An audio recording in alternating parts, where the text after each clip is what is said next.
جب آدم علیہ السلام کو پیدا کر دیا گیا تو اللہ تعالیٰ نے ان کی پشت پر ہاتھ پھیرا۔ ہاتھ پھیرتے ہی ان کی پشت سے قیامت تک پیدا ہونے والے انسان باہر نکل آئے۔ آدم کی تمام اولاد ان کے سامنے ظاہر ہو گئی، اور یہ بات نہایت وضاحت اور صراحت کے ساتھ قرآن مجید اور احادیث مبارکہ میں موجود ہے۔ مسلم بن یسار رحمت اللہ علیہ بیان کرتے ہیں کہ سیدنا عمر بن خطاب رضی اللہ عنہ سے کسی نے اس آیت کریمہ کے بارے میں پوچھا، وَإِذْ أَخَذَ رَبُّكَ مِن بَنِي آدَمَ مِن ظُهُورِهِمْ ذُرِّيَّتَهُمْ وَأَشْهَدَهُمْ عَلَىٰ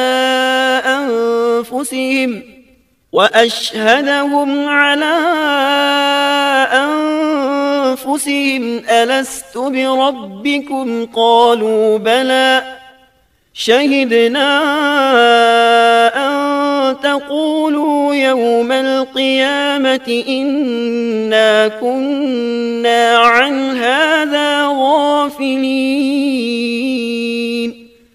اور جب آپ کے رب نے اولاد آدم کی پشت سے ان کی اولاد کو نکالا اور ان سے انہی کے بارے میں اقرار لیا کہ کیا میں تمہارا رب نہیں، سب نے جواب دیا، ہاں کیوں نہیں، ہم سب گواہ بنتے ہیں، تاکہ تم لوگ قیامت کے روز یوں نہ کہو ہم تو اس سے محض بے خبر تھے۔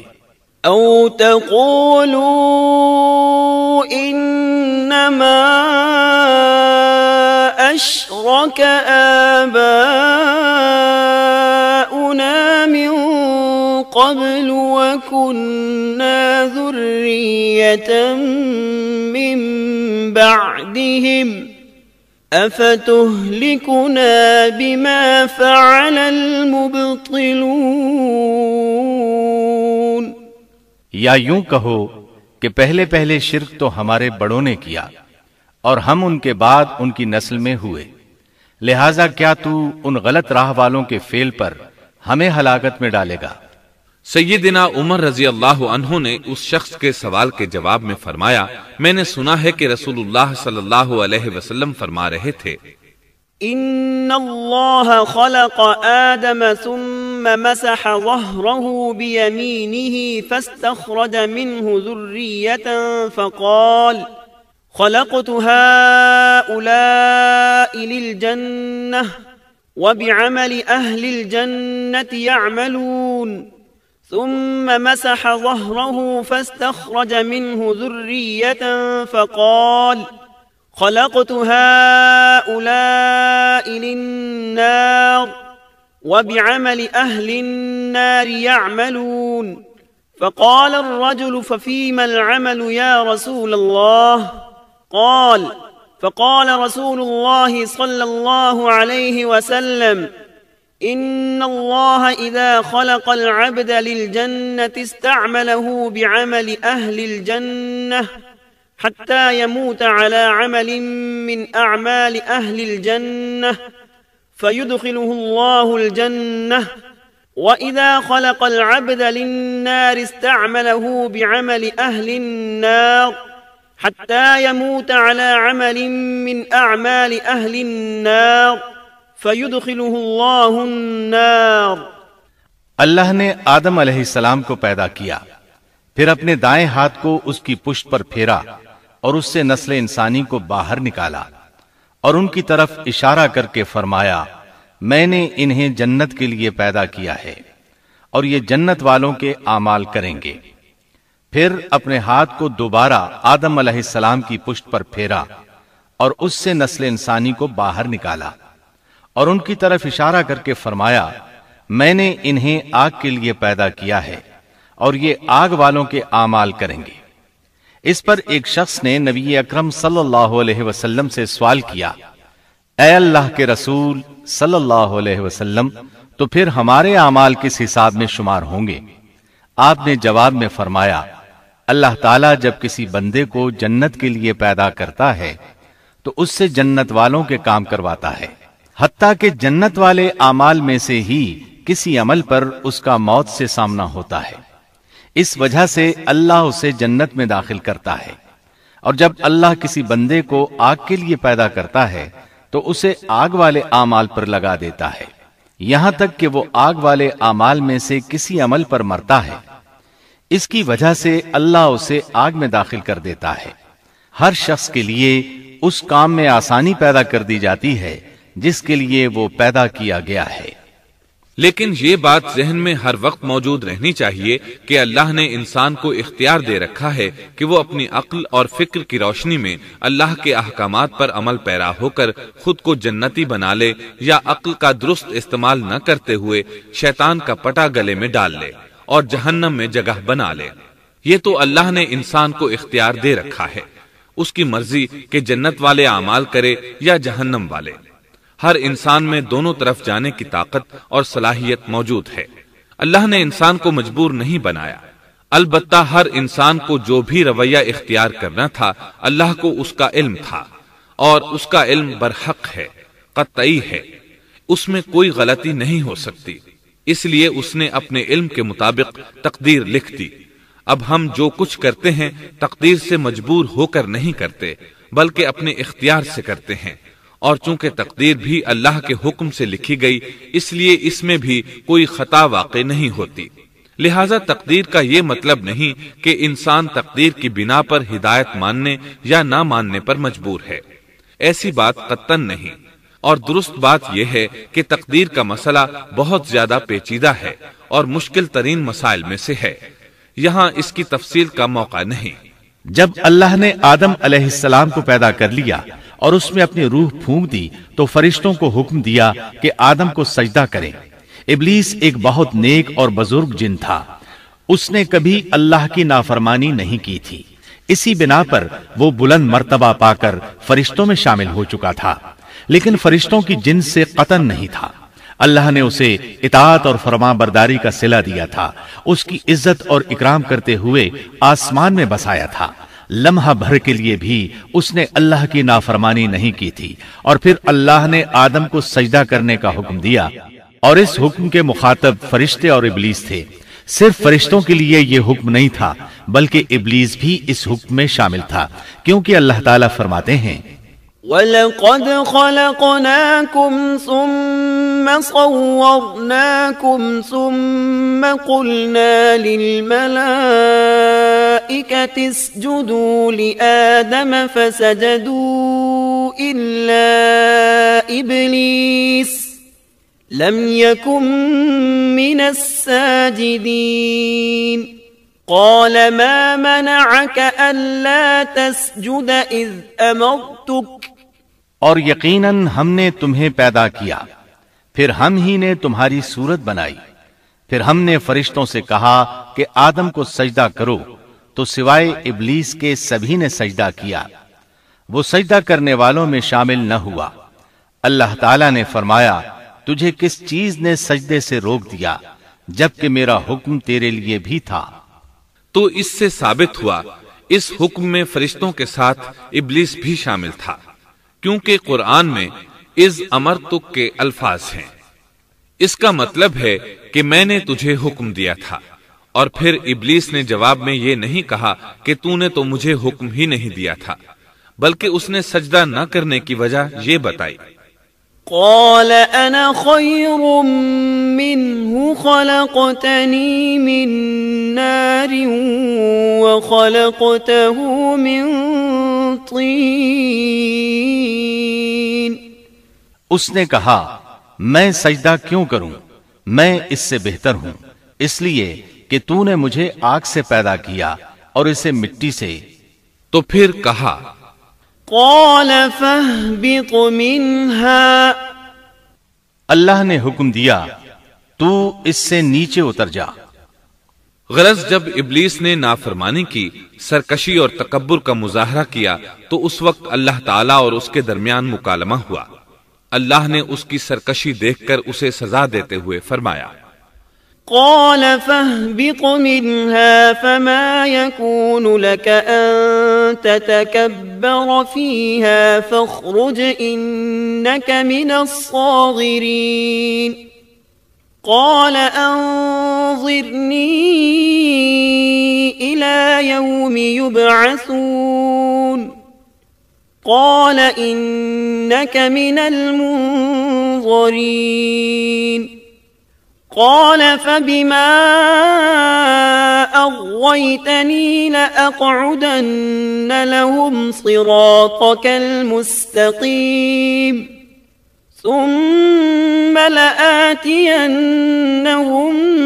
من بين أيديهم ومن خلفهم وعن أيمانهم وعن شمائلهم ولا تجد أكثرهم شاكرين۔ اس جنت سے اتر جا، تجھے کوئی حق حاصل نہیں کہ تو اس جنت میں رہ کر تکبر کرے۔ ابلیس نے جواب میں کہا، مجھے قیامت کے دن تک مہلت دے دیجئے، یعنی اتنی لمبی عمر دے دیجئے کہ میں قیامت تک زندہ رہوں، موت نہ آئے۔ اللہ نے فرمایا، تجھے مہلت دے دی گئی لیکن ایک وقت مقررہ تک، اور جب شیطان اس طرف سے مطمئن ہو گیا کہ اسے مہلت مل گئی، تب اس نے کہا، چونکہ تو نے مجھے گمراہ کر دیا ہے، اس وجہ سے میں قسم کھاتا ہوں کہ میں انسانوں کی گمراہی کے لیے تیرے سیدھے راستے پر بیٹھ جاؤں گا، پھر ان کے آگے سے، ان کے پیچھے سے، ان کے دائیں سے، ان کے بائیں سے، ان کے پاس آؤں گا، اور آپ ان میں سے اکثر لوگوں کو شکر گزار نہیں پائیں گے۔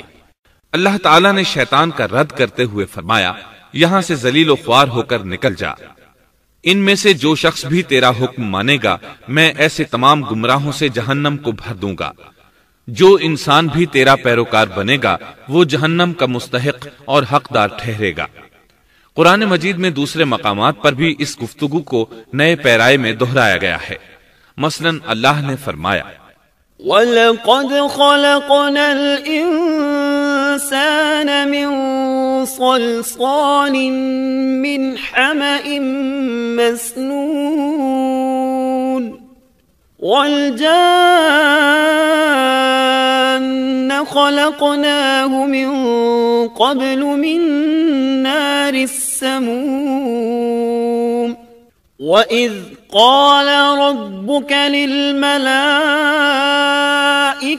إِنِّي خَالِقٌ بَشَرًا مِّن صَلْصَالٍ مِّنْ حَمَإٍ مَّسْنُونٍ فَإِذَا سَوَّيْتُهُ وَنَفَخْتُ فِيهِ مِنْ رُوحِي فَقَعُوا لَهُ سَاجِدِينَ فسجد الملائكة كلهم أجمعون إلا إبليس أبى أن يكون مع الساجدين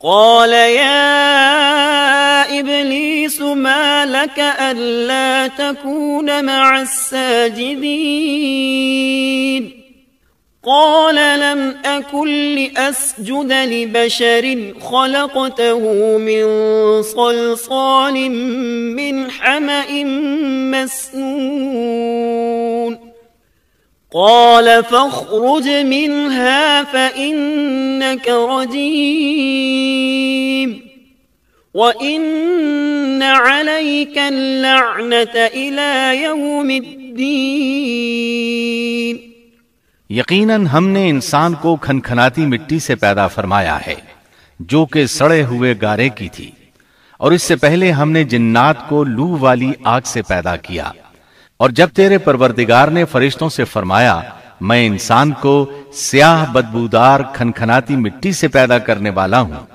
جب میں اسے پورا بنا چکوں اور اس میں اپنی روح پھونک دوں تو تم سب اس کے لیے سجدے میں گر پڑنا۔ چنانچہ تمام فرشتوں نے سجدہ کیا سوائے ابلیس کے، اس نے سجدہ کرنے والوں میں شمولیت اختیار کرنے سے صاف انکار کر دیا۔ اللہ تعالیٰ نے فرمایا اے ابلیس تجھے کیا ہوا کہ تو سجدہ کرنے والوں میں شامل نہ ہوا؟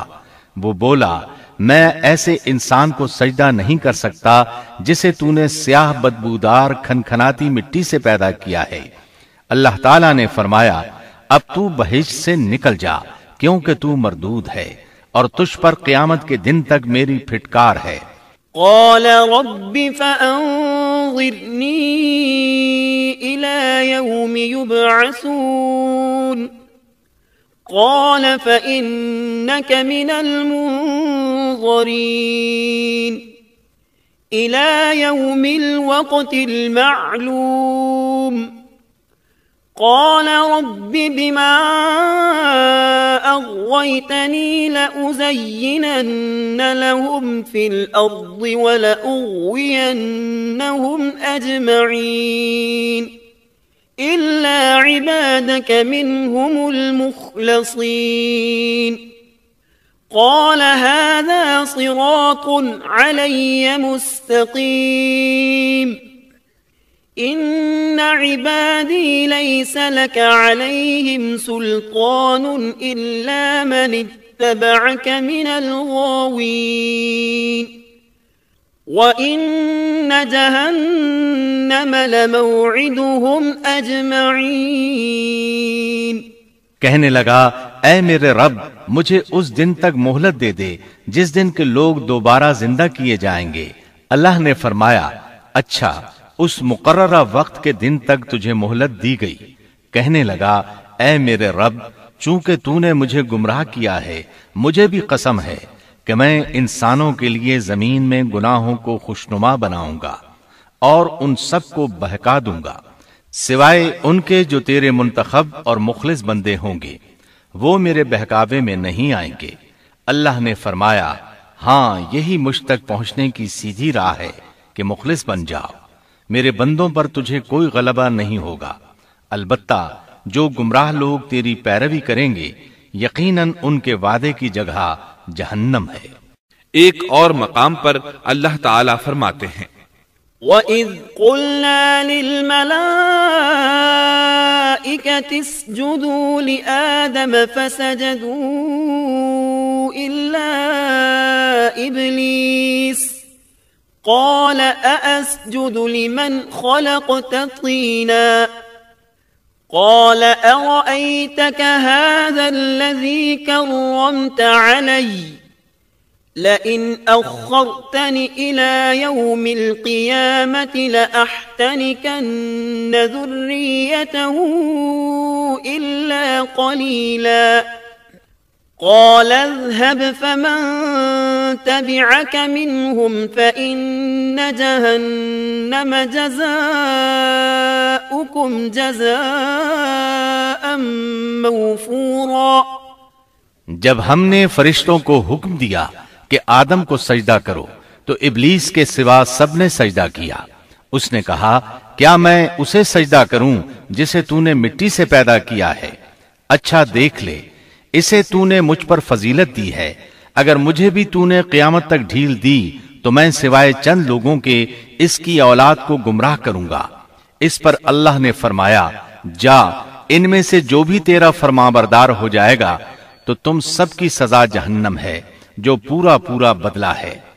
واستفزز من استطعت منهم بصوتك وأجلب عليهم بخيلك ورجلك وشاركهم في الأموال والأولاد وعدهم وما يعدهم الشيطان إلا غرورا إن عبادي ليس لك عليهم سلطان وكفى بربك وكيلا۔ ان میں سے تو جسے بھی اپنی آواز کے ساتھ بہکا سکتا ہے بہکا لے اور ان پر اپنے سوار اور پیادے چڑھا لا، یعنی اپنے گھڑ سوار لشکر اور پیدل لشکر کو چڑھا کر لے آ اور اپنا ہر داؤ ہر ترکیب اور ہر اسلحہ استعمال کر لے اور ان کے مالوں اور اولاد میں بھی شرکت کر لے اور تو انہیں دل بہلانے والے وعدے دے لے، یعنی ان کے برے اعمال بنا سنوار کر انہیں دکھا اور غلط خواہشات دلا، جنت دوزخ اور دوبارہ زندہ نہ ہونے کے وعدے دے، اور ان سے شیطان کے جتنے بھی وعدے ہوتے ہیں سب کے سب سراسر فریب ہیں۔ یقیناً میرے سچے بندوں پر تیرا کوئی قابو اور غلبہ نہیں ہوگا، تیرا رب کارسازی کرنے والا کافی ہے۔ اسی طرح بہت سی آیات میں پہلی معصیت الہی کا ذکر کیا گیا ہے۔ سب سے پہلا نافرمان ابلیس ملعون تھا۔ وہ خبیث اللہ کے سامنے تکبر اور انات سے بھرپور جواب دیتا رہا، اسی وجہ سے اللہ نے اسے کافر کا لقب دیا۔ کافر اسے کہتے ہیں جو نعمت کا انکار کرے۔ اللہ نے اس پر اتنا فضل و کرم اور انعام و احسان کیا کہ بلند ترین مرتبے تک پہنچا دیا، لیکن اس نے اللہ کی اس نعمت کی قدر نہ کی، پرواہ نہ کی اور کفر کا راستہ اختیار کیا۔ اللہ تعالیٰ فرماتے ہیں إذ قال ربك للملائكة إني خالق بشرا من طين فإذا سويته ونفخت فيه من روحي فقعوا له ساجدين فسجد الملائكة كلهم أجمعون إلا إبليس استكبر وكان من الكافرين۔ جبکہ آپ کے رب نے فرشتوں سے فرمایا کہ میں مٹی سے ایک انسان کو پیدا کرنے والا ہوں، سو جب میں اسے ٹھیک ٹھاک کر لوں اور اس میں اپنی روح پھونک دوں تو تم سب اس کے سامنے سجدے میں گر پڑنا۔ چنانچہ تمام فرشتوں نے سجدہ کیا مگر ابلیس نے نہ کیا اور اس نے تکبر کیا، وہ کافروں میں سے تھا۔ سب سے پہلا گناہ تکبر تھا، اسی لیے علماء کرام فرماتے ہیں تمام گناہوں کی جڑ تکبر اور غرور ہے۔ نبی اکرم صلی اللہ علیہ وسلم نے اپنی امت کو تکبر نہ کرنے کا سختی سے حکم فرمایا، اس کی برائی، وبال اور ہلاکت سے آگاہ فرمایا۔ آپ نے فرمایا لا ينظر الله إلى من جر ثوبه خيلاء، اللہ اس شخص کی طرف رحمت سے دیکھے گا بھی نہیں جس نے تکبر کی بنا پر کپڑا ٹخنوں سے نیچے لٹکایا۔ اس کے علاوہ نبی صلی اللہ علیہ وسلم نے تو مطلقاً فرما دیا لا يدخل الجنة من كان في قلبه مثقال ذرة من كبر، وہ شخص جنت میں داخل ہونے کے قابل نہیں جس کے دل میں ذرہ برابر بھی تکبر ہے۔ جو شخص اپنے کپڑے، اپنے مکان اور اپنے قبیلے پر فخر کرتا ہے اس سے اللہ کی رحمت اٹھ جاتی ہے۔ اسی لیے نبی صلی اللہ علیہ وسلم نے جب اپنے صحابہ کرام کو دیکھا کہ مہاجر صحابی انصار صحابہ کے خلاف اور انصاری صحابی مہاجرین صحابہ کے خلاف آواز لگا رہے ہیں تو آپ نے فرمایا دعوها فإنها منتنہ، اس جاہلیت والی پکار کو چھوڑو، یہ بہت بدبودار ہے۔ برادری کی بنیاد پر لڑنا، باہم فخر کرنا برے نتائج کا ذریعہ ہے۔ گناہوں کی بنیاد بھی تکبر ہے، اس لیے ہر مومن کو چاہیے کہ اپنے نوکر، خادم، ملازم یا کسی بھی مسکین پر کبھی بھی فخر و غرور کا اظہار نہ کرے، کیونکہ یہی اللہ کی سب سے پہلی نافرمانی وجود میں آئی تھی۔ تکبر کا یہ ذکر ضمناً آ گیا۔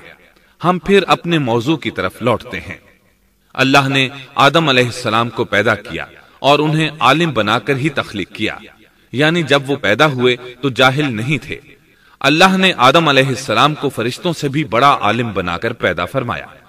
بے شمار احادیث میں آدم علیہ السلام کی ابتدا اور ان کے علم کا ذکر موجود ہے۔ جب اللہ نے آدم میں مکمل روح ڈال دی اور وہ اپنے پاؤں پر کھڑے ہو گئے تو اللہ نے انہیں حکم دیا جاؤ فرشتوں کی جماعت کو السلام علیکم کہو۔ آدم اور فرشتوں کی زبان عربی تھی، یہی زبان اہل جنت کی ہے۔ آدم گئے، جا کر سلام کہا، انہوں نے جواب میں کہا وعلیکم السلام ورحمت اللہ، یعنی تجھ پر اللہ کی سلامتی اور رحمت ہو۔ اللہ نے فرمایا یہ تیرا اور تیری اولاد کا آپس میں ایک دوسرے کو تحفہ اور ہدیہ ہے۔ اللہ نے آدم علیہ السلام کو ابتدا ہی میں تمام نام سکھا دیے۔ مفسرین نے ان ناموں کے بارے میں بہت بحثیں ذکر کی ہیں۔ مضبوط موقف سیدنا عبداللہ بن عباس رضی اللہ عنہما کا ہے کہ اللہ نے آدم علیہ السلام کو ہر چیز کا نام سکھا دیا تھا، مثلا یہ پہاڑ ہے، یہ سمندر ہے، یہ پرندہ ہے، یہ درخت ہے وغیرہ۔ وہ آسمان اور زمین کی ہر چیز کا نام جانتے تھے۔ یہ علم کیسا تھا، انسان نے کس طرح ہر چیز کا نام پہچان لیا۔ یقیناً اللہ انسان میں یہ طاقت پیدا کر سکتا ہے کہ وہ ہر علم کا احاطہ کر سکے۔ اللہ نے آدم علیہ السلام کو ہر چیز کا نام اور اس کی صنعت اور کام بھی معلوم کرا دیا۔ آگ، لوہے، لکڑی، غرض ہر چیز کا نام اور استعمال ذہن میں ڈال دیا۔ وہ کس قدر عظیم علم سے بہرور ہوئے، سبحان اللہ۔ بہرحال اللہ نے آدم علیہ السلام کو صرف شکل و صورت اور تخلیق ہی میں بلند مرتبہ عطا نہیں کیا تھا، بلکہ عقل و علم کے لحاظ سے بھی بلند درجے اور مقام پر فائز کیا تھا، جیسا کہ اللہ تعالیٰ فرماتے ہیں وَعَلَّمَ آدَمَ الْأَسْمَاءَ كُلَّهَا ثُمَّ عَرَضَهُمْ عَلَى الْمَلَائِكَةِ۔ اللہ نے آدم علیہ السلام کو ہر چیز کا نام سکھا دیا، پھر ان چیزوں کو فرشتوں پر پیش کیا اور فرمایا أنبئوني بأسماء هؤلاء إن كنتم صادقين۔ مجھے ان چیزوں کے نام بتاؤ اگر تم سچے ہو۔ مطلب یہ کہ تم اپنے دعوے میں کہاں تک سچے ہو؟ جب آدم کی تخلیق ہوئی تو تم نے کہا تھا اللہ جو چاہے پیدا کر لے، قسم ہے وہ ہم سے زیادہ معزز اور عالم نہیں ہوگا۔ اس دعوے میں اگر تم سچے ہو تو ذرا ان اشیاء کے نام تو بتاؤ۔ اللہ تعالیٰ نے آدم علیہ السلام کا زیادہ معزز ہونا، مکرم ہونا اور علم و معرفت والا ہونا واضح کرنے کے لیے فرشتوں کو حکم دیا کہ آدم علیہ السلام کو سجدہ کریں۔ یہ سجدہ تعظیمی تھا، عبادت والا سجدہ نہیں تھا۔ سجدہ تعظیمی پہلے وقتوں میں جائز تھا، لیکن اب حرام ہے۔ اسی لیے تو یعقوب علیہ السلام، ان کی بیوی اور 11 بیٹوں نے یوسف علیہ السلام کو سجدہ کیا تھا۔ بہرحال فرشتوں نے آدم علیہ السلام کو سجدہ کیا۔ اس سے معلوم ہو جاتا ہے کہ کون زیادہ عزت اور عظمت والا ہے۔ یقیناً آدم علیہ السلام زیادہ شرف اور منزلت کے حقدار ٹھہرے۔ جب اللہ تعالیٰ نے ان کی عزت، تکریم اور تعظیم ثابت فرما دی، تب علم و معرفت میں ان کی برتری ثابت کرنے کے لیے فرمایا اگر تم اپنے قول میں سچے ہو تو ان چیزوں کے نام بتاؤ۔ تب فرشتوں نے کہا قالوا سبحانك لا علم لنا إلا ما علمتنا إنك أنت العليم الحكيم۔ قال يا آدم أنبئهم بأسمائهم فلما أنبأهم بأسمائهم قال ألم أقل لكم إني أعلم غيب السماوات والأرض وأعلم ما تبدون وما كنتم تكتمون۔ فرشتے کہنے لگے اے اللہ تو پاک ہے، ہمیں تو صرف اتنا ہی علم ہے جتنا تو نے ہمیں سکھا رکھا ہے، مکمل حکمت و علم والا تو ہی ہے۔ اللہ تعالیٰ نے آدم علیہ السلام سے فرمایا اے آدم تم ان فرشتوں کو ان چیزوں کے نام بتاؤ۔ آدم ہر چیز کا نام بتانے لگے، کسی جگہ بھی انہوں نے غلطی نہیں کی۔ جب انہوں نے فرشتوں کو تمام چیزوں کے نام بتا دیے تو اللہ تعالیٰ نے فرشتوں کو مخاطب کر کے کہا کیا میں نے تمہیں پہلے ہی نہیں کہہ دیا تھا کہ زمین اور آسمان کا غیب میں ہی جانتا ہوں، اور میرے علم میں ہے جو تم ظاہر کر رہے ہو اور جو چھپا رہے ہو۔ یہاں ذہن میں سوال ابھرتا ہے کہ فرشتے کیا چھپا رہے تھے؟ وہ راز والی بات یہی تھی کہ اللہ ہم سے زیادہ معزز اور عالم مخلوق پیدا نہیں کرے گا۔ واضح رہے ہم آپ کو صرف واقعات ہی نہیں سنا رہے، صرف سیرت اور تاریخ ہی بیان نہیں کر رہے، بلکہ قرآن بھی پڑھ پڑھ کر سنا رہے ہیں۔ اور قرآن کو اس وقت تک سمجھنا محال ہے جب تک کہ ان واقعات کی تفصیل موجود نہ ہو۔ خیر، اس کے بعد اللہ تعالیٰ نے اما حوا کو پیدا فرمایا۔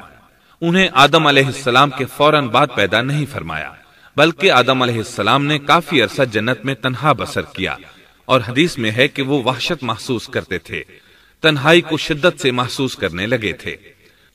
آخرکار ایک روز جب وہ سو رہے تھے تو اللہ تعالیٰ نے ان کی بائیں پسلی سے اما حوا علیہ السلام کو پیدا فرمایا اور آدم علیہ السلام کا ہم سفر بنا دیا۔ اللہ فرماتے ہیں يا أيها الناس اتقوا ربكم الذي خلقكم من نفس واحدة وخلق منها زوجها اے لوگو، اپنے اس پروردگار سے ڈر جاؤ جس نے تم سب کو ایک ہی جان سے پیدا کر ڈالا، اور اس جان یعنی آدم علیہ السلام سے ان کی بیوی کو پیدا کیا۔ آدم علیہ السلام کے وجود ہی سے حوا کا وجود بنایا گیا، وہ کوئی الگ مخلوق نہیں تھی۔ جب آدم علیہ السلام بیدار ہوئے تو انہوں نے اپنے قریب ایک عورت کو بیٹھے دیکھا، پوچھنے لگے تم کون ہو؟ حوا علیہ السلام نے کہا عورت۔ آدم علیہ السلام نے پھر پوچھا تجھے کس لیے پیدا کیا گیا ہے؟ وہ بولی آپ کے لیے، تاکہ آپ مجھ سے سکون اور انس حاصل کریں۔ جب فرشتوں نے آدم علیہ السلام کو ایک عورت سے باتیں کرتے دیکھا تو کہنے لگے اب ایک اور نئی مخلوق پیدا کی گئی ہے۔ آدم علیہ السلام نے ان مخلوقات کا نام تو بتا دیا تھا جو مشہور و معروف تھیں، ان کا نام پوچھنا چاہیے۔ انہوں نے آدم علیہ السلام سے سوال کیا، انہوں نے فوراً جواب دیا حوا، اس لیے کہ اللہ نے تو آپ کو ہر چیز کا نام سکھا دیا تھا۔ فرشتوں نے کہا ان کا نام حوا کیوں رکھا گیا ہے؟ آدم علیہ السلام نے جواب دیا اس لیے کہ اسے ایک زندہ چیز سے پیدا کیا گیا ہے، حیات کی نسبت سے حوا نام رکھا گیا۔ مسلم شریف میں ہے، سیدنا ابو ہریرہ رضی اللہ عنہ روایت کرتے ہیں کہ رسول اللہ صلی اللہ علیہ وسلم نے فرمایا من كان يؤمن بالله واليوم الآخر فإذا شهد أمرا فليتكلم بخير أو ليسكت واستوصوا بالنساء خيرا فإن المرأة خلقت من ضلع وإن أعوج شيء في الضلع أعلاه إن ذهبت تقيمه كسرته وإن تركته لم يزل أعوج استوصوا بالنساء خيرا۔ جو شخص اللہ اور آخرت کے دن پر ایمان رکھتا ہے، جب وہ کسی معاملے کے لیے حاضر ہو تو بھلائی والی بات کرے یا خاموش رہے، اور عورتوں کے بارے میں بھلائی کی وصیت حاصل کر لو، یعنی ان کے ساتھ اچھا سلوک کرو، کیونکہ عورت پسلی سے پیدا کی گئی ہے اور پسلی میں زیادہ ٹیڑھا حصہ اوپر والا حصہ ہوتا ہے۔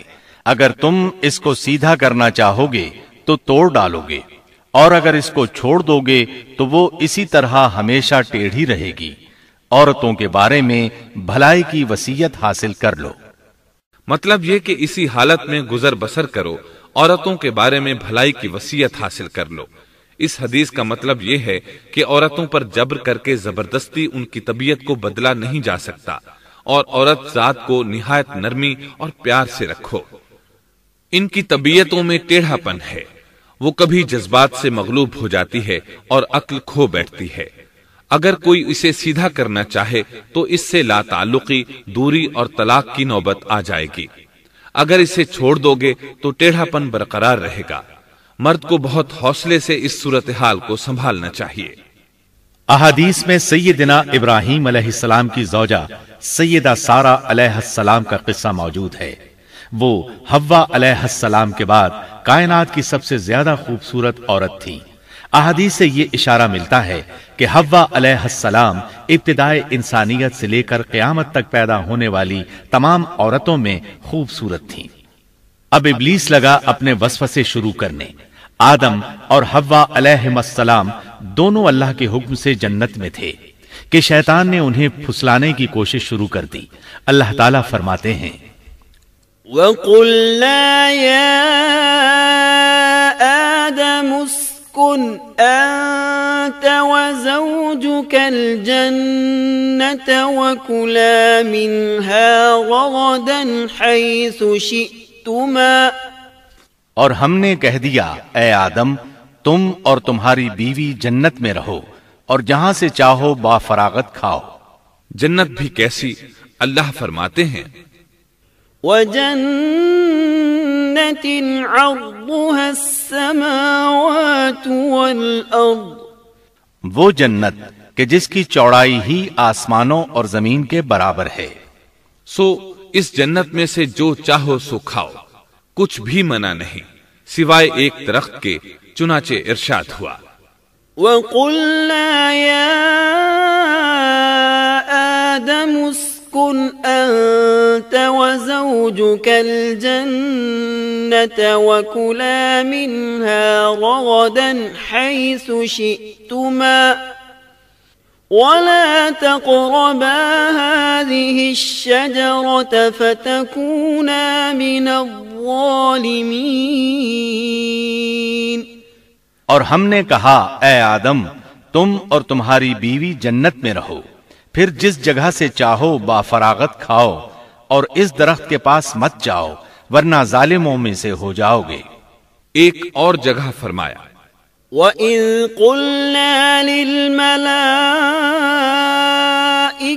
اسْجُدُوا لِآدَمَ فَسَجَدُوا إِلَّا إِبْلِيسَ أَبَى فَقُلْنَا يَا آدَمُ إِنَّ هَذَا عَدُوٌّ لَكَ وَلِزَوْجِكَ فَلَا يُخْرِجَنَّكُمَا مِنَ الْجَنَّةِ فَتَشْقَى إِنَّ لَكَ أَلَّا تَجُوعَ فِيهَا وَلَا تَعْرَى وَأَنَّكَ لَا تَظْمَأُ فِيهَا وَلَا تَضْحَى۔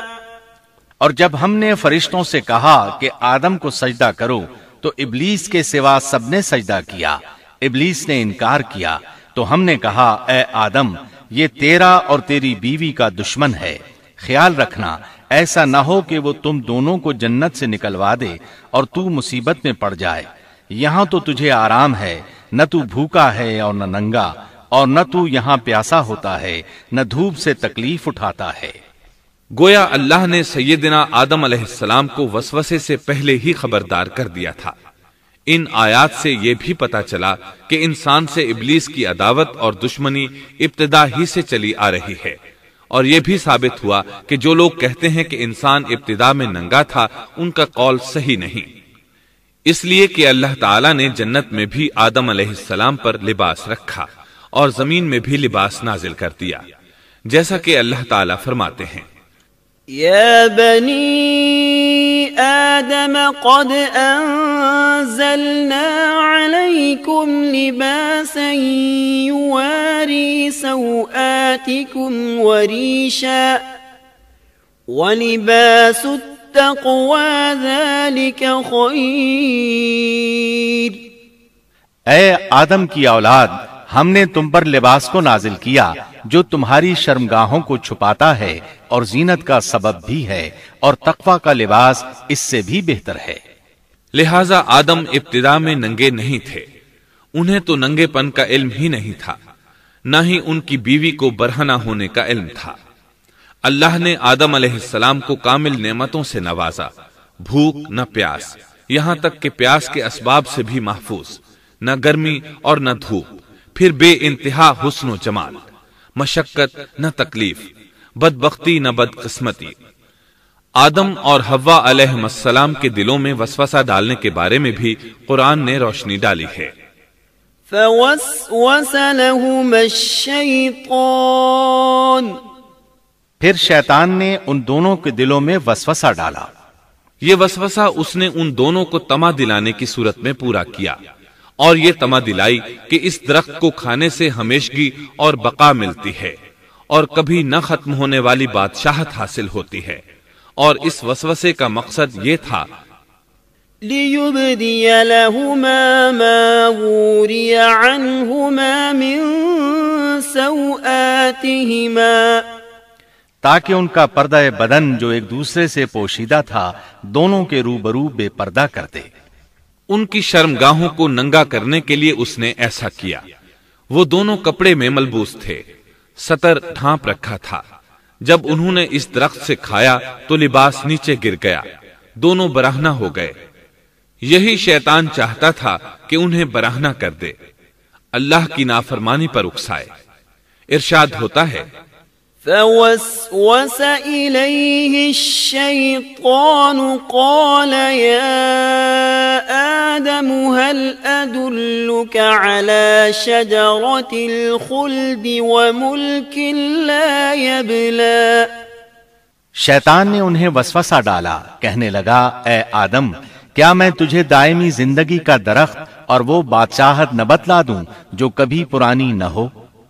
جب تم اس درخت سے کھاؤ گے تو ہمیشہ زندہ رہنے والے بن جاؤ گے اور زبردست بادشاہت حاصل کر لو گے۔ اس نے یہ تمنا بھی دلائی۔ وقال ما نهاكما ربكما عن هذه الشجرة إلا أن تكونا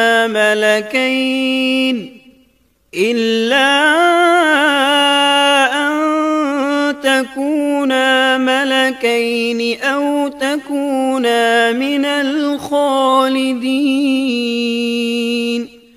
تمہارے رب نے تم دونوں کو اس درخت سے اس لیے منع کیا ہے کہ تم دونوں فرشتے نہ بن جاؤ یا ہمیشہ زندہ رہنے والے نہ بن جاؤ۔ یعنی تم اس درخت سے کھا لو گے تو فرشتے بن جاؤ گے اور ہمیشہ قائم دائم رہو گے۔ پھر وہ وسوسہ ڈالتے ہوئے جھوٹی قسمیں کھانے لگا، جیسا کہ ارشاد ہوتا ہے وَقَاسَمَهُمَا إِنِّي لَكُمَا لَمِنَ النَّاصِحِينَ، اور ان دونوں کے روبرو قسمیں کھانے لگا کہ یقین آ جائے میں آپ کا خیر خواہ ہوں۔ اللہ کی قسم کھانے لگا اور اس وقت سے جھوٹی قسموں کی ابتدا ہوئی۔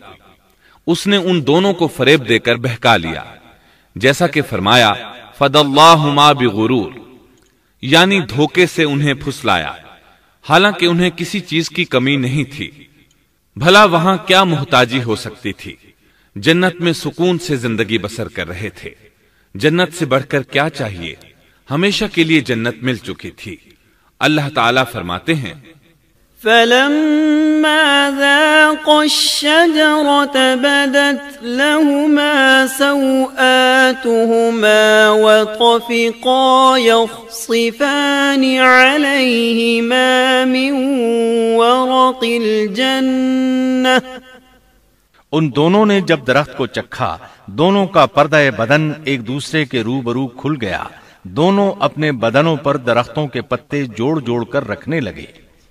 کپڑے اترنے پر دونوں کو حیا آئی، اس لیے کہ انسان کی فطرت میں برہنہ ہونے کی ناپسندیدگی شامل ہے۔ برہنہ ہو گئے تو کوئی لباس نہیں تھا، اس لیے درختوں کے پتے جوڑ کر جسم ڈھانپنے لگے۔ حدیث میں آیا ہے آدم بھاگنے لگے تو اللہ نے پکارا آدم مجھ سے بھاگتے ہو؟ آدم بولے اللہ میں شرم کی بنا پر بھاگ رہا ہوں، اور اس وجہ سے کہ تیرے سامنے برہنہ کیسے رہوں، پھر یہ کہ نافرمانی کا ارتکاب بھی کر چکا ہوں۔ یہاں ایک سوال پیدا ہوتا ہے، دونوں میں سے پہلے کھانے والا کون تھا؟ اس بارے میں راجح قول یہ ہے کہ وہ حوا علیہ السلام تھی۔ انہی نے آدم علیہ السلام کو طمع دلاتے ہوئے اس غلطی پر آمادہ کیا تھا، جیسا کہ بخاری شریف میں نبی اکرم صلی اللہ علیہ وسلم نے فرمایا لولا حواء لم تخن انثى زوجها، اگر حوا نہ ہوتی تو کوئی عورت اپنے خاوند سے خیانت نہ کرتی۔ حوا علیہ السلام نے انہیں غلطی میں مبتلا کیا تھا۔ اگر حوا علیہ السلام نہ ہوتی تو آدم بھی خیانت میں مبتلا نہ ہوتے اور نہ معصیت میں مبتلا ہوتے۔ تب اللہ نے انہیں پکارا وَنَادَاهُمَا رَبُّهُمَا أَلَمْ أَنْهَكُمَا أَنْ تِلْكُمَا الشَّجَرَةِ وَأَقُلْ لَكُمَا إِنَّ الشَّيْطَانَ لَكُمَا عَدُوٌّ مُبِينٌ، کیا میں نے تم دونوں کو اس درخت سے نہیں روکا تھا، اور کیا یہ نہیں کہا تھا کہ شیطان تمہارا کھلا دشمن ہے؟ اب توجہ طلب بات یہ ہے کہ اس موقع پر دونوں نے کیا طرز عمل اختیار کیا۔ کیا وہ دونوں اپنی معصیت پر بضد رہے اور تکبر کرنے لگے، جیسا کہ ابلیس نے سجدہ کرنے سے انکار کیا تھا اور پھر لگا تھا اپنی معصیت پر اصرار کرنے؟ یا ان دونوں نے توبہ کر لی؟ جی ہاں، دونوں نے توبہ کر لی، جیسا کہ قرآن مجید میں آتا ہے۔ قالا ربنا ظلمنا أنفسنا وإن لم تغفر لنا وترحمنا لنكونن من الخاسرين۔ دونوں نے کہا، اے ہمارے رب، ہم نے اپنا بڑا نقصان کیا، اور اگر تو ہماری مغفرت نہ کرے گا اور ہم پر رحم نہ کرے گا تو واقعی ہم خسارہ پانے والوں میں سے ہو جائیں گے۔ اس قصے میں ایک سوال یہ ذہن میں پیدا ہوتا ہے کہ جب سیدنا آدم علیہ السلام کو ابلیس نے سجدہ نہ کیا تو اللہ تعالیٰ نے اسے مردود بنا کر جنت سے نکال دیا۔ پھر وہ سیدنا آدم علیہ السلام کو اس درخت کے قریب کس طرح لے گیا جبکہ وہ جنت سے باہر ہو چکا تھا؟ قرآن کریم میں اس بارے میں یہ الفاظ آئے ہیں، پھر شیطان نے ان کے دلوں میں وسوسہ ڈالا۔ یہ وسوسہ اس نے کیسے ڈالا جبکہ وہ جنت سے نکالا جا چکا تھا؟ مفسرین نے اس کے جواب میں لکھا ہے کہ اس نے جنت سے باہر رہ کر یہ وسوسہ ڈالا تھا۔ جیسے آج کل تار اور بغیر تار کے آواز کو دور دراز علاقوں تک پہنچایا جا سکتا ہے، ایسے ہی شیطان نے اپنی طاقت سے یہ وسوسہ ان کے دلوں تک پہنچایا۔ لگے ہاتھوں ابلیس کی حقیقت بھی سن لیں۔ ابلیس کے لفظی معنی انتہائی مایوس کے ہیں۔ یہ راندہ درگاہ ہونے کے بعد ہمیشہ ہمیشہ کے لیے اللہ کی رحمت سے مایوس ہو گیا تھا، اس لیے اسے یہ لقب ملا، ورنہ روایات کی روح سے اس کا اصل نام عزازیل تھا۔ پہلے یہ جنات میں سے تھا، اپنے رب تعالی کی اطاعت سے نکل کر ابلیس ہوا۔ اس کا علم ناقص تھا، مزاج ناپاک تھا، وہ غرور اور تکبر میں مبتلا ہو گیا تھا۔ یہاں یہ بات بھی ذہن نشین کر لیں کہ انبیاء خطا اور گناہ سے پاک ہوتے ہیں، ان پر اللہ تعالی کی مستقل حفاظت اور نگرانی قائم رہتی ہے۔ اگرچہ انبیاء بھی انسان ہوتے ہیں اور تمام انسانی تقاضے انہیں لاحق ہوتے ہیں، لیکن ان کے عمل اور ارادے میں کسی قسم کی بدی اور شر کا عمل دخل قطعاً نہیں ہوتا۔ ان کا ہر قول اور عمل بلکہ ہر حرکت اور سکون کی حالت بھی انسانیت کے لیے بہترین نمونہ ہوتے ہیں۔ البتہ بشر ہونے کی وجہ سے بھول کا امکان ہوتا ہے، تاہم بھول ہو جانے کی صورت میں انہیں فوراً ہی خبردار کر دیا جاتا ہے۔ بھول ہو جانا بشری طبیعت کا خاصہ ہے۔ اللہ تعالیٰ نے ہر انسان کی فطرت میں یہ چیز رکھی ہے۔ انبیاء سے بھول چوک ہو جانے میں بھی اللہ تعالیٰ کی کئی ایک حکمتیں پوشیدہ ہیں۔ مثلا بہت سی قومیں اپنے نبیوں کے معجزات دیکھ کر ان میں ربوبیت کی صفات کی قائل ہو گئی، یہاں تک کہ بعض قوموں نے اپنے نبیوں کو اللہ یا اللہ کا بیٹا بھی جانا۔ جب انبیاء سے بھول اور لغزشیں ہوئیں تب گویا لوگوں پر یہ واضح کیا گیا کہ یہ الہ نہیں ہے۔ الہ ہوتے تو کس طرح ان سے بھول ہو سکتی تھی؟ اس سے یہ بتانا بھی مقصد تھا کہ انبیاء انسان ہی ہوتے ہیں، کوئی ماورائی مخلوق نہیں ہوتے۔ سیدنا آدم علیہ السلام کے واقعے پر غور کرنے سے یہ حقیقت مزید واضح ہو جاتی ہے کہ سیدنا آدم علیہ السلام کی یہ لغزش گناہ نہیں تھی۔ ممنوع درخت کا پھل کھاتے ہی سیدنا آدم علیہ السلام اور اماں حوا کا لباس اتر گیا تھا۔ اس لباس کے بارے میں مفسرین نے لکھا ہے کہ وہ لباس دراصل نور کا تھا، یعنی وہ جنت کا خاص لباس تھا جو صرف اسی عالم میں پہنا جا سکتا ہے۔ اللہ تعالیٰ نے اپنے فضل و کرم سے جنت میں ان کی ستر پوشی کا انتظام فرما دیا۔